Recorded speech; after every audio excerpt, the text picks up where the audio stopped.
मंडळाचं हे प्रांगण आहे, विधिमंडळ जे आहे हे सार्वभौम सभागृह आहे, जिथे कायदा बनला जातो, जिथे सरकारवर अंकुश असतं, सरकार जिथे आपली भूमिका मांडत असतं आणि हळूहळू या विधिमंडळातल्या असलेल्या या पवित्र ठिकाणाची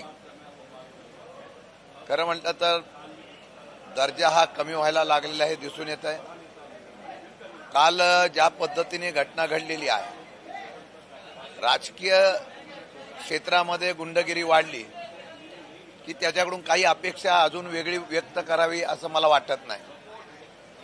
राजकारणामधली गुंडगिरी ज्यावेळेला काही पक्षाच्या माध्यमातून प्रेरित करून पाठिंबा दिला जातो, त्यावेळेला अशा प्रकारच्या गुंडगिरी आज विधिमंडळामध्ये आलेली आहे। उद्या कदाचित हे विधिमंडळामध्ये सुद्धा अशा प्रकारचा प्रसंग आला तर आश्चर्य वाटाय नको। सरकार यामध्ये गांभीर्य घेत नाही। सर्व माहीत असताना सुद्धा महाराष्ट्रामध्ये तर पाठीशी घातलं जातं, पण आता विधिमंडळामध्ये सुद्धा झालेल्या घटनेचं सर्व असलेलं फुटेज पाहिल्यानंतर सुद्धा कारवाई करण्याच्या संदर्भातली एकतर्फी जर निर्णय होत असेल तर दुर्दैव आहे।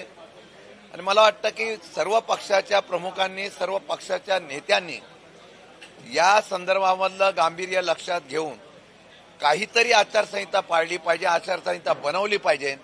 नाहीतर ह्या महाराष्ट्रामध्ये बिहार झाल्या